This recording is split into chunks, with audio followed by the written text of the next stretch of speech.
Happy New Year, everybody, and welcome inside another edition of Land of 10 Live. Sam Radin, pleased to be joined, as always, by Chris Howard. This man now becoming more prolific in cyberspace at land10.com than he was in the football field, maybe. I mean, I think you still scored touchdowns against UCLA, like when you're in your sleep, but you're all over the internet these days. Yeah, man, I'm doing a little writing for Land of 10 and doing some other stuff, and of course, always happy to be joined with you and talking about football and really getting into some of these topics. Well, I look forward to doing that with you today, Chris, as every week, and we do have a jam-packed show for you this week. We will spend some time talking about one of the articles that you have as we look at some of the hottest topics in the Big Ten for this week. And we lost a legend of the game. We'll start with that in just a couple of minutes. We're also going to start a new feature here on the program, our State of the Program, a look at basically where each of the programs in the Big Ten stacks up this offseason, looking back at last year, but more so looking ahead to next year. Where are these programs at in terms of recruiting and stability of their head coaches and so forth? And speaking of recruiting, our man Tyler Donohue will be with us. He'll spend some time going through some of the biggest stories from the early signing period, and then also the two programs that we're featuring today on our State of the Program, the Penn State Nittany Lions and the Minnesota Golden Gophers. And we don't have a point counterpoint today, but we will hear from some of our fans out there at Land of 10 Live. I know, I mean, we missed a couple weeks of the show and there's no point counterpoint. I don't know, there's folks on the other side of the glass, they're doing crazy stuff. But in all seriousness, though, we did lose one of the legends of the game within the past week, Keith Jackson passing away. You and I are about the same age. When I think back on Big Ten football, he's just about as high-ranking as anyone on the list as far as a true ambassador for the game. You got a favorite Keith Jackson memory? You know, it's always an amazing thing when you're in the game and then you have an opportunity to reflect back on your playing days and you actually watch a game where Keith Jackson called your game and you hear him say, "Oh, Nelly," or you say, "There's a big run by Chris Howard." It's just always something that's so moving about that you're really going to miss. And he's also the guy who tabbed the Michigan Stadium, the Big House. So again, iconic guy, iconic phrase. He's going to be missed. Yeah, I never got to hear Keith Jackson talking about any plays that I made athletically, but that's because I never made any plays athletically. You certainly did, and there was just something about playing in that 3:30 ABC game when you're a Big Ten fan like I am and like you are. When your team played in that 3:30 game and you had Keith Jackson in the house, you knew that it was a big game in the Big Ten, and that was part of the aura that came with it. Think about Michigan games that were played at 3:30. The lights would have to come on at Michigan Stadium. Think about games in the Horseshoe when the Ohio State fans had the whole afternoon to get warmed up for it. And you just think that Keith Jackson was a big part of that, and some of his sayings will just live on forever. The Big House, like we just talked about, and the granddaddy of them all, talking about the Rose Bowl. I mean, there's probably no cooler saying in all of sports than that one, and he came up with it. Absolutely, and let's not forget when you know, the Michigan versus Ohio State game when Desmond Howard returned the punt down Ohio State's sideline for a touchdown, and he says, "Hello, Heisman," as soon as Desmond strikes the Heisman pose. I mean, again, iconic moment from an iconic man, and again, he will be missed. No voice like that will ever exist in college football. And what tribute to Keith Jackson would be complete without throwing in a "Whoa, Nelly!" or the big uglies up front, which is all just a great part of it. And I don't know, you and I are Big Ten guys. I know college football has moved into kind of a primetime thing, and Keith Jackson did all the big games, whether it was a 3:30 kick or it was a bowl game and it was a night game. But there's still something to me about football is played on Saturday afternoons. Maybe it's just me and my reverence for my childhood like that, but Big Ten games are played at noon and 3:30. And I know that the networks now cover the Big Ten games at night, but still, in the afternoon, those are Big Ten time slots, I always feel like. Yeah, I mean, and again, when you're getting ready for a game, especially at noon or 3 o'clock, you wake up, you got the jitters, you go through pregame warm-up, you eat your meals, you're ready, and you're ready to go. And when you have to wait till 7 o'clock at night to play a game, it kind of takes a little bit of the luster off for it. But again, when you wake up in the morning, you smell the air, it just smells like football at 12 o'clock or at 3 o'clock in the afternoon. Well, one of those games that Keith Jackson called was the 1997 Rose Bowl, a game that you were a participant in. I guess it was January 2nd of 1998, but nonetheless, after the 97 season, Michigan wins the national championship, and another guy on that team was Tom Brady. And the next story we'll cover, you pretty much broke this week on landed10live.com/Michigan is where you can see it, that Tom Brady was considering leaving the Michigan Wolverines after that game. Yeah, I mean, it was kind of interesting as I'm sitting there watching most of the the game between Georgia and Alabama. You got two young freshman quarterbacks that are just slinging the ball all over the place, and of course on Twitter you see people tweeting about how Jalen Hurts should transfer because of how well his backup is doing, and it just got me to start thinking about when Tom Brady was feeling the pressure of Drew Henson coming in, and what would have happened if he had not stuck with his decision to come back to Michigan. And it just reminded me of that conversation he and I had, and it was just something I wanted to share with the fans so that people understand what goes through the mind of competitive athletes. Let's spin that forward, talking about maybe what happened in that national championship game with all the true freshmen. Good or bad thing, and it's in the news again this week with Nebraska getting another high-profile recruit out of Ole Miss to come on board. Is there too much transferring in this day and age of college football that these kids get fed up with it? They're not willing to kind of wait their turn, or is that just kind of maybe the just desserts of these kids who they're penalized, unlike the coaches who can move freely, but they deserve their opportunity to get some playing time too? You know what? Honestly, I think it's a little bit of both, because what you're seeing is, sometimes when you commit to a school, you're committing to a coach instead of you're committing to a school. You're committing to an offensive philosophy instead of committing to a school. So anytime you have a coach that leaves and he goes on to another situation, they bring in another guy that his skill sets, his coaching philosophy just might not mesh with who you are as a player. Now, for me, again, Tom Brady decided he didn't want to transfer. I went through that whole process when I thought I wanted to transfer because I lost my spot to an upcoming freshman. But sometimes you just have to ride it out and see where, just kind of see how things play out, because sometimes the grass isn't green on the other side. Fair enough. All right, let's turn our attention now to a new part of the program, our state of the program. We'll get things started with Penn State, who may very well be in the best position that they've been in back-to-back off seasons for quite some time. This is Land at 10 Live. You catch us every Tuesday evening here on landed10live.com and our Facebook Live page.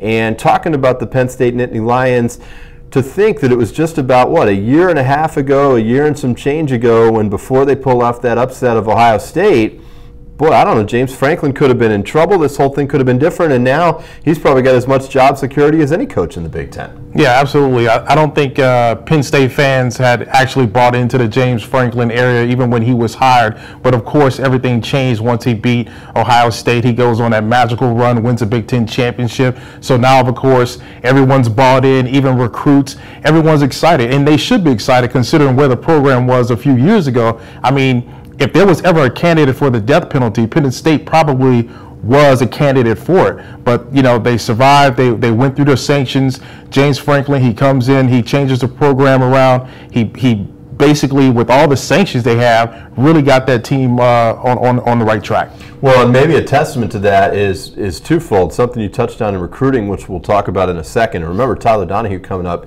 around 5 minutes from now, and he's going to spend some time with us on both Penn State and Minnesota, the other team we're featuring on our State of the Program today, and then around the rest of the Big Ten. But the other thing has to do with kind of the fact that you just reload. So you look at the state of Penn State, they lost one of the best players they've had in the past 10, 15 years in Saquon Barkley, but they're just going to reload at running back and on offense, losing Deshaun Hamilton as well, because they've got Trace McSorley and they've got such a talented crop of running backs that was behind Saquon Barkley. They should be just as good offensively next year as they were this year. Yeah, I mean, they got Miles Sanders who backed up Saquon Barkley, who is obviously not as gifted as Saquon Barkley is, but still he's a running back that has a lot in his toolbox. He can block, he can run, he can catch the ball coming out of the backfield. Of course, they got a new freshman, a young freshman coming in, Justin Shorter, who's 6'4", four-star kid. They've recruited really well. I think the only issue with Penn State really will be on the defensive side of the ball, because they've lost a lot of guys on the defensive side, and we'll have to see what will happen moving forward. But Penn State is a team right now. You have to be excited if you're a Penn State fan about where you're sitting at in the Big Ten. It's somewhat ironic, right, where they've come now under James Franklin, that the offense is not the concern, right? I mean, how many kind of stagnant offenses do we see at Penn State, right, at the end of the Joe Paterno era, and then kind of moving forward into even the beginning of Bill O'Brien, and now you look at the way that their offense is, that's kind of the hallmark of Penn State, that they're this high-powered, high-octane offense, and defensively, linebacker U is not necessarily linebacker U anymore, but if they get that squared away, no reason to think that Penn State's not going to be competing right there at the top of the Big Ten East, and consequently then right at the top of the Big Ten next year and for many years to come. Absolutely. I mean, they did lose their offense coordinator Moore to Mississippi State, so he is now the head coach there. But again, once they lost him, I expect them to not skip a beat. The offense is set. They know what they want to run. They know who they are. Penn State has no problem with understanding who what their identity is. They know what they want to do, and they've recruited to those specifics. So Penn State offensively, I don't see them skipping a beat, even with the loss of Moorhead. Well, maybe they get that defense squared away as we talk about their recruiting, and Micah Parsons does come on board as one of these rush end guys that could be just about as prolific of a college pass rusher. At least that's what he projects to be, as a guy like Jadeveon Clowney that we think of from just a few years back, another really top recruit that came in at that kind of rush end position. And we will spend time with Tyler Donohue on that coming up in just a few minutes. But this is, again, the type of thing you look for in stability of the program. You're getting five-star recruits, you're getting blue chip guys to commit to you, stay with you through the early signing period, and then sign with you. And that's how you can build a program, by being able to reload year in and year out. And I think that's what we're seeing right now out of Penn State from a recruiting standpoint. Absolutely. Franklin is known as a really good recruiter, and he's been able to do that. Again, he brought in 3 5-star guys. He brought in all-purpose running back Ricky Slade, who I believe is a 5-star or high 4-star guy. So again, they recruited well, but this is what you expect for Penn State, especially considering all the success that they've had on the field. All right, bonus question for you here before we move on to our State of the Program in Minnesota. What separates Penn State, though, from a team like Ohio State, who might be the very top echelon of the Big Ten? That is a great question. I wish I knew the answer. You know what? I think what separates Penn State, honestly, I think they're about neck and neck, because they run similar offenses. They're really a high-powered, quick-strike offense. They really match up well with athletes. They take advantage of mismatches. So that's why you see these type of offense have such success in the Big Ten, because they're spreading the field out. They're really getting the ball into the hands of their playmakers, and they're taking advantage of the mismatches that they're able to get with their athletes all over the field. So really, there's no real separation as far as I'm concerned, because Trace McSorley is just as good, if not better, than J.T. Barrett. Wow. I'm just well, putting it out there. That's high praise right there. And if I had to answer my own question, which is never fair that I make you go first, unscripted, but before we move on to Minnesota, I would say that it's having players like Micah Parsons. Think about Ohio State. The last 4 years has had the defensive player of the year in the Big Ten come off that defensive line, and that's what's separating Penn State. They don't have those kind of impact football players on the defensive side of the ball, and maybe, in fact, that's what's coming up. As far as the Minnesota Golden Gophers go, it's a little bit hard to say what's coming up, although they've got some stability and some job security for P.J. Fleck now as their head coach. This program is kind of in turmoil still from the scandal at the end of Tracy Claeys, and now 13 players, including the quarterback that started at the end of last year, transferring from the 2015 recruiting class away from the program.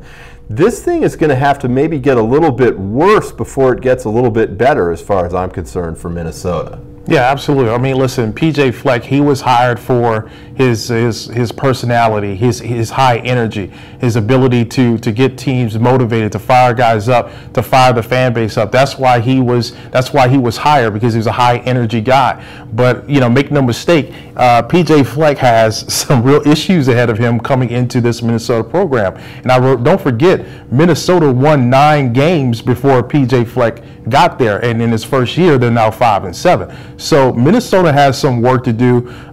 PJ Fleck, he's going to have to do some outstanding recruiting. He has made an impact on the recruiting so far. He's got a couple guys out of IMG Academy in Florida, so he's doing what he needs to do. But trust me, there is a lot more work for PJ Fleck and his staff to do. Yeah, I think that's a fair assessment, because think back to the end of Jerry Kill at Minnesota. That team was consistently competing with teams like Michigan and Wisconsin and Ohio State and Penn State. Even if they didn't win those games, they were in them. Yes. Whereas right now, boy, there were some ugly ones at the end of the year against Wisconsin. Yes, they put up a lot of points against Nebraska, but that Nebraska team was probably not all that good, I should say. And I think that there's really a ways for this program to grow if it gets back to where it was even just 2 short years ago. Yeah, I mean, I'm sorry, not Penn State, but Minnesota, you know, those last couple games that they played, I mean, they got blown out. I mean, it was goose eggs for Minnesota. And, you know, yeah, they put up a lot of points on Nebraska, but let's face it, Nebraska was terrible. So, you know, they kind of went into that game and did what they had to do. But again, if you're going to make strides in the Big Ten, you have to show more improvement against better teams, similar to what we experienced with Michigan. Michigan beat the teams they should beat, but against teams that they consider their rivals or their peers, they struggle against. So Minnesota, to your point, Minnesota has to be able to put themselves in a position to compete better against teams because they've done it in the past. We will talk with Tyler Donohue in just a couple minutes now, and we'll spend some time with him talking about Brashad Bateman, a kid that Minnesota was able to keep all along, to keep rowing the boat, as they say there with PJ Fleck, that Georgia made a late push for a 4-star wide receiver, and we will spend some time with him on recruiting both for Minnesota, Penn State, and then around the Big Ten as a whole. But before we leave off with Minnesota, what do you think their fan base is as far as satisfaction after the first year of PJ Fleck? You go 2-7 in the league, you have that big victory against Nebraska, but then, as you mentioned, the last 2 games go horrible. Are they satisfied with the hire? Too early to say, or are they maybe even a little bit antsy about what they might get? I think it's too early to say. I mean, I think they're still excited about PJ Fleck, and they should be. I mean, they got a good young coach who's very good. He's a good recruiter. He came in. They have to change the program around. Everyone knows that. So he's going to need time. So I'm sure that the Minnesota fan base understands that this is not going to be a quick turnaround. This is a rebuild of a rebuild. That's a lot of building, I guess. Maybe buy some lumber stock while you're there to row the boats in Minneapolis. All right, we will spend some time coming up in just a second now with Tyler Donohue, but want to remind you you're watching Land of 10 Live here on the Land of 10 Live Facebook page for news, insight, and expert analysis about all things Big Ten. Join us weekly, 6 o'clock Eastern, 5 o'clock Central, on demand, anytime.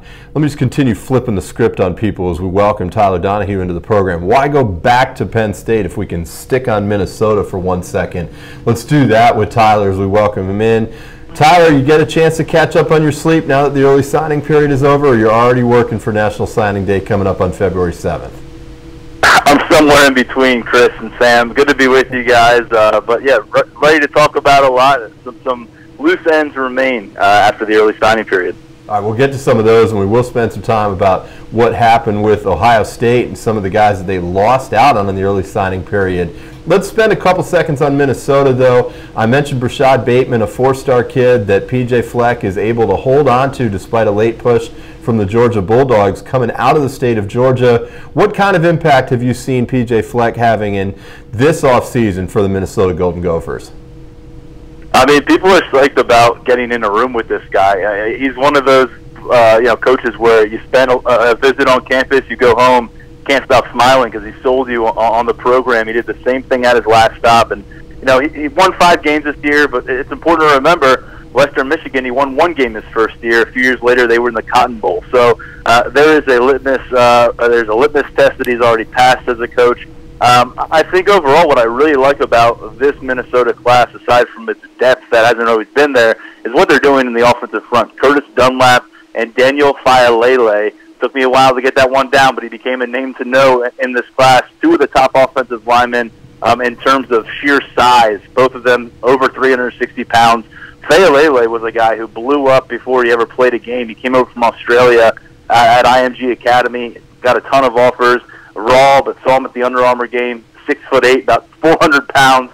So I like what they're doing in the trenches. They have a top 30 class when you look at composite rankings right now. They're in the top half of the Big Ten in recruiting classes.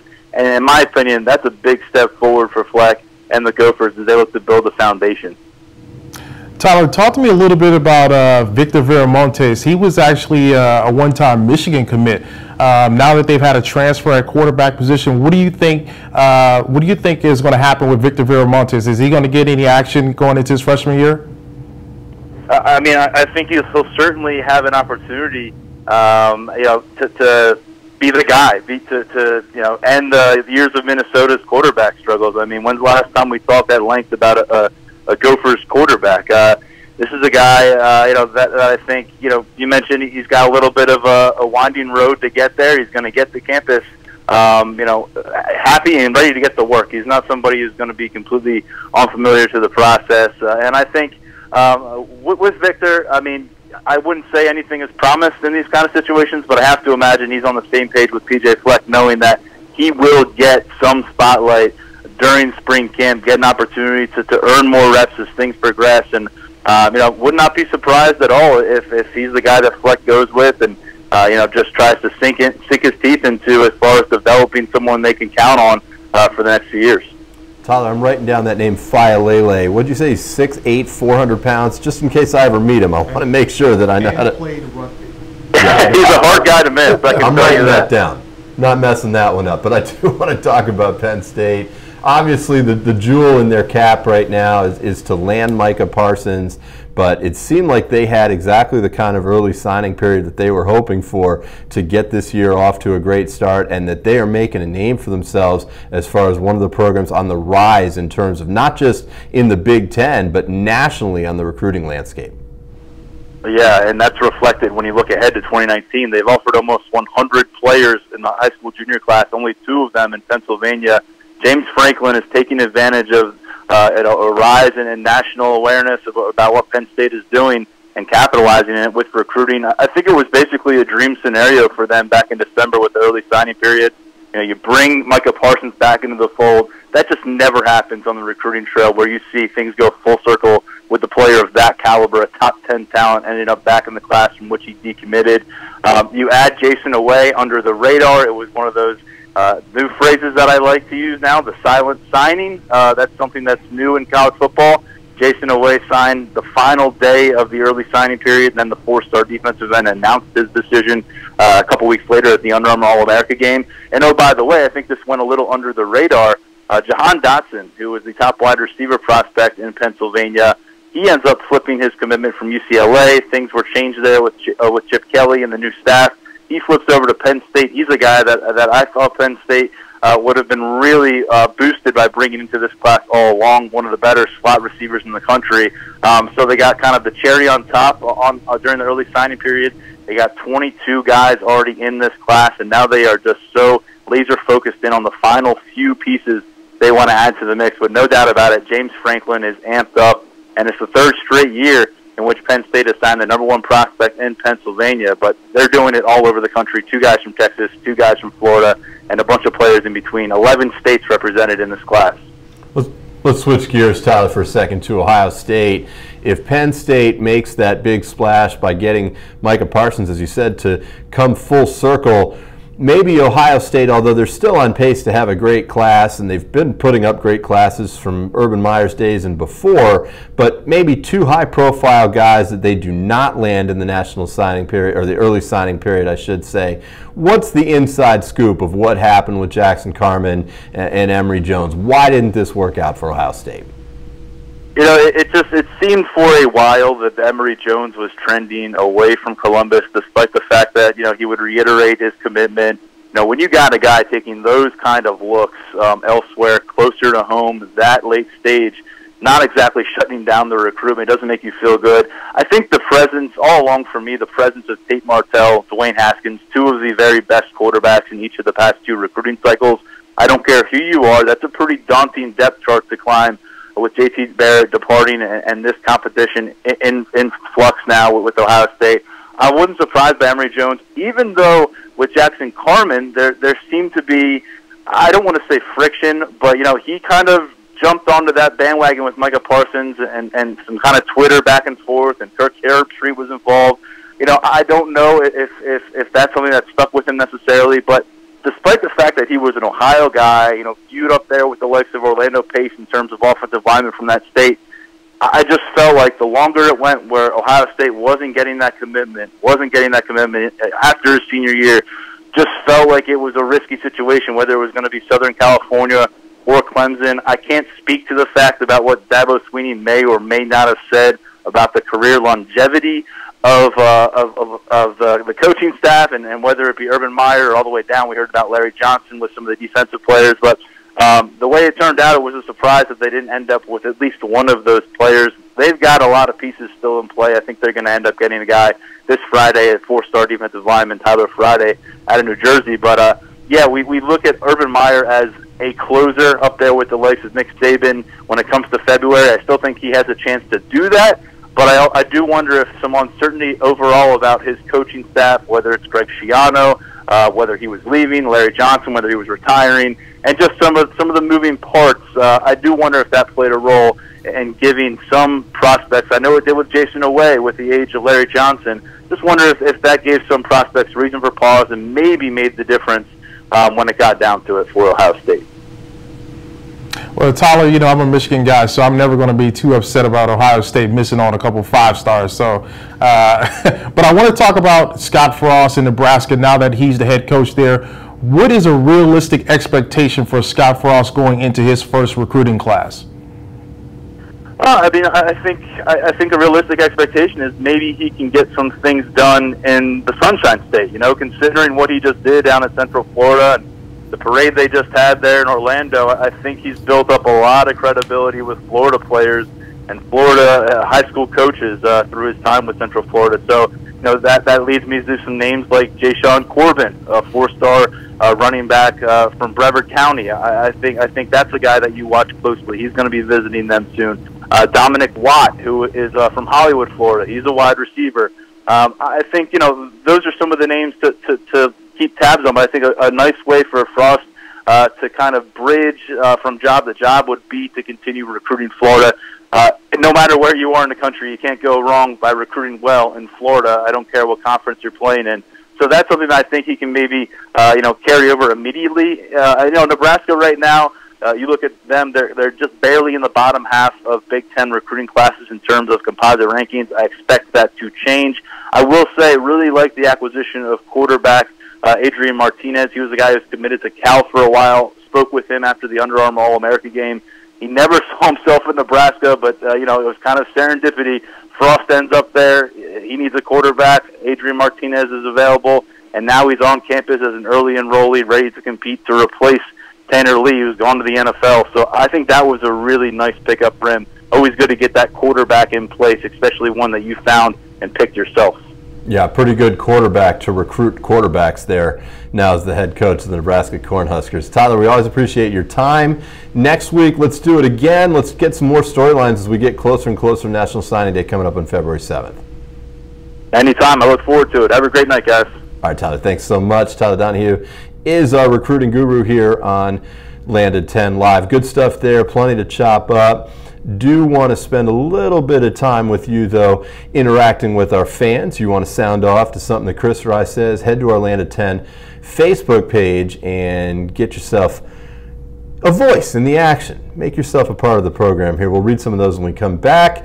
Where are we going? We'll read some of those, I should say, coming up in the next portion of the program. But I want to remind you also that you can tune in each and every Tuesday here on the Land of 10 Live, 6 o'clock Eastern, 5 o'clock Central, or on demand anytime on our Land of 10 Live Facebook page. And you are watching Land of 10 Live. So, break down a little bit what we're hearing from Tyler Donohue, talking about Penn State and the way that they're set for the future. That number jumped off the page to me about the number of guys they've already signed. I think he told me 22, and then how many offers, 100 offers already for next year. We were talking about that gap between Penn State and Ohio State. Sounds to me like they might be trying to close it. Well, listen, you talked about it earlier. You mentioned about, having those game-changing players. I mean, when you get a guy like Micah Parson on the strong side, playing strong side in, and you get a kid like Jason Away who's playing weak side in, those are two bookend defensive ends that you can really build your defense around. And so, again, James Franklin is known as an outstanding recruiter, and he's doing a great job. He's selling kids on his vision. Everyone's excited about Penn State. They're excited about where they're going, where they're headed in the future. And as long as James Franklin stays the head coach at Penn State, I see nothing but good things in the future for them. Next week on our State of the Program, we'll talk about Michigan State and Purdue. So we'll spend some time on those teams next week. But sticking with the teams we covered today, talk about Minnesota, talk about the way that maybe they're going to make a little bit of an impact under P.J. Fleck. That was a little bit surprising as well to hear about kind of the influence that he has steering some guys there to Minnesota, which hasn't exactly been a traditional hotbed of Big Ten recruiting. Maybe P.J. Fleck has this thing headed in the right direction for Minnesota. As you said, it would probably be too early to say anything to the contrary, at least, about P.J. Fleck's on-the-field performance. Well, listen, P.J. Fleck is a very charismatic guy, and he's going to go into homes, and he's going to woo parents, woo the mothers. He's really going to endear himself to a lot of recruits, and they're going to listen to P.J. Fleck because he's an honest, he's an endearing guy. So I see good things on the horizon for Minnesota, but again, if you're a Minnesota fan, you have to be patient because, again, there's a lot of work that needs to be done. You brought up an interesting stat earlier, something about how many kids transferred the last few years? 13 kids. 13 out kids. Of the 2015 out of the 2000. That class almost gone. Yeah, so that means you have no depth whatsoever. So again, very similar to what Michigan happened to Michigan from his 2010 class. Michigan had 22 kids committed in that class. Almost none of them were on the team come 2013, 2014. So that's going to impact depth a lot on this Minnesota team. But again, P.J. Fleck, he's a turnaround guy. If you listen to Tyler, he gave you his stats and what he was able to do at the schools that he was at. So I can see him having the same kind of success at Minnesota. And then one more thing to me jumped out, and we still got time for you guys to react as well at our Land of 10 Live Facebook page. I'll check in on some of those in a second. But as far as what Tyler brought to us, Nebraska is in the bottom half of the Big Ten in recruiting. I mean, you talk about state of the program, and like I say, we'll do Michigan State and Purdue next week. Well, the state of Nebraska's program, I understand where it's going to come back to or where you figure it's going to come back to, but you're not in the top 7 of the Big Ten at Nebraska as far as recruiting. That is a big indemnification of your program. That's what you got to say. Well, somewhere Bo Pelini is smiling. Right, because when that happened, again, it's all about coaching consistency. You have to have coaching consistency, stability within your program, because if you don't, then what are you selling kids on? Because part of kids committing to your program is they believe in the vision that you have set for the program. Well, if that coach is no longer there and you're bringing in another guy, again, that's going to create a lot of influx, a lot of instability, and right now that's where Nebraska sees itself at. It's exactly where it should be. Wow. We'll see. We'll see how fast that can change for the Nebraska Cornhuskers. Thanks to Tyler Donohue for joining the program. Thanks to everybody for helping make the program possible on the other side of the glass. Know how hard the work they put in during the bowl season and beyond. And I look forward to Michigan State and Purdue as our State of the Program series continues next week. For Chris, I'm Sam, Land of 10 Live. See you next time.